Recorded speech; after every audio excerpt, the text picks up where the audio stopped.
ایک بڑی اہم بات جو میں آپ تمام کو بتانا چاہتی ہوں وہ یہ ہے کہ اسلام کی 5 بنیادوں میں پہلی بنیاد کے علاوہ باقی 4 جو بنیادیں ہیں اس پر عمل کرنا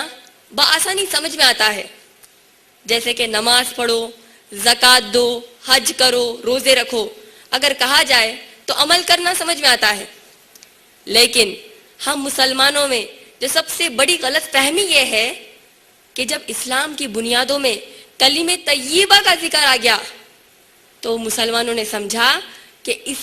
سے مراد ایمان لانا ہے، جبکہ صحیح بخاری جلد نمبر 1 حدیث نمبر 7 میں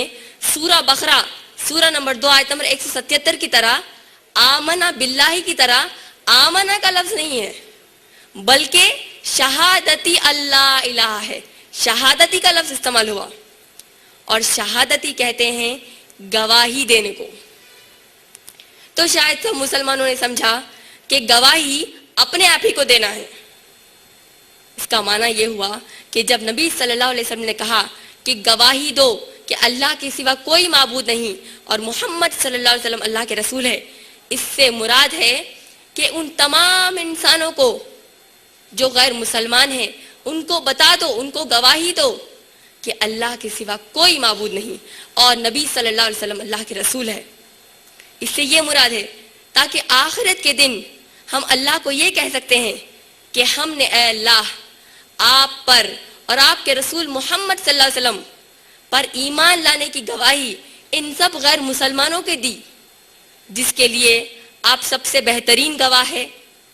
میں خود بھی گواہ ہوں اپنے اس عمل پر، اور وہ تمام غیر مسلمان بھی گواہ ہیں جن کو میں نے میرے اسلام پر ایمان کی گواہی دی تھی اور ان کو اسلام قبول کرنے کی دعوت بھی دی تھی۔ یہ ہم اللہ کو کہہ سکتے ہیں۔ اور دوسری اہم بات جو ہم کو غور کرنا چاہیے وہ یہ ہے کہ اسلام کی 5 بنیادوں میں پہلی بنیاد کے علاوہ جو 4 بنیادیں ہیں، یعنی نماز پڑھنا، روزے رکھنا، حج کرنا اور زکوٰۃ دینا، ان سب کے لیے، ان چاروں کے لیے وقت، جگہ اور تعداد یہ طے کر دی گئی ہے۔ مثال کے طور پہ اللہ سبحانہ تعالیٰ نے 5 وقت کی نماز ہمارے لیے طے کر دی۔ اس کا ذکر سورہ طٰہٰ سورہ نمبر 20 آیت نمبر 130 میں ہے، یعنی سورہ نمبر 20 آیت نمبر 130 میں ہے۔ اسی طریقے سے اللہ سبحانہ تعالیٰ نے زکوٰۃ کا حکم سورہ بقرہ سورہ نمبر 2 آیت نمبر 177 میں دیا، یعنی سورہ نمبر 2 آیت نمبر 177 میں دیا، اور زکوٰۃ کی تعداد صحیح احادیث میں بیان کر دی گئی۔ اسی طریقے سے اللہ سبحانہ تعالیٰ نے حج کا حکم سورہ حج سورہ نمبر 22 آیت نمبر 26 سے 39 تک دیا، یعنی سورہ نمبر 22 آیت نمبر 26 to 39 میں دیا، اور ذی الحجہ کے مہینے میں حج کرنے کی جو تفصیلات ہیں وہ صحیح احادیث میں بیان کر دیے گئے۔ اور اسی طریقے سے روزے رکھنے کا حکم سورہ بقرہ سورہ نمبر 2 آیت نمبر 183 یعنی سورہ نمبر 2 آیت نمبر 183 میں بتایا گیا، اور رمضان کے مہینے میں روزے رکھنے کے مسائل صحیح احادیث میں آ گئے۔ لیکن جیسے کہ میں نے بتایا ان چاروں کے لیے وقت، جگہ اور تعداد یہ طے ہے، لیکن اسلام کی پہلی بنیاد کے لیے یعنی کلمہ طیبہ پر عمل کرنے کو ہم جب دعوت دین کہتے ہیں، اس کے لیے دعوت کا کام کرنے کے لیے کوئی وقت، کوئی دن یا کوئی بھی جگہ مقرر نہیں ہے، بلکہ بالغ ہونے سے لے کر موت آنے تک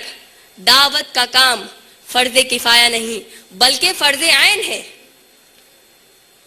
کوئی بھی مسلمان یہ نہیں کہہ سکتا کہ دعوت کا کام صرف علماء حق اور چند قسم کے مسلمانوں کو کرنا ہے، بلکہ ہر مسلمان کو یہ سمجھنا چاہیے کہ ہر مسلمان کو دعوت کا کام کرنا ہی پڑے گا،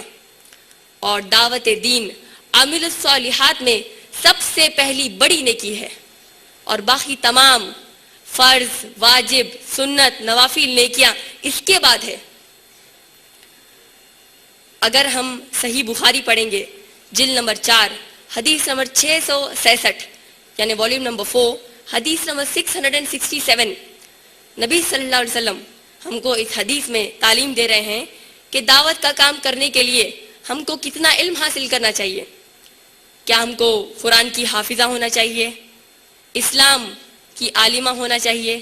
شریعت کی مفتیہ ہونا چاہیے، یا پھر ہم کو زبردست انگلش، اردو یا فارسی بولنے آنا چاہیے؟ ان چیزوں کا نبی صلی اللہ علیہ وسلم ہم کو حکم دیتے ہیں، یہ کہتے ہیں اس حدیث میں، بلغوا انی ولو آیا، اگر تم کو میرے بارے میں ایک چیز بھی معلوم ہو جائے دوسروں کو بتاؤ جن کو معلومات نہیں ہے۔ اس حدیث کے ضمن میں ہم کو یہ صاف پتہ چلتا ہے کہ اگر مسلمان کو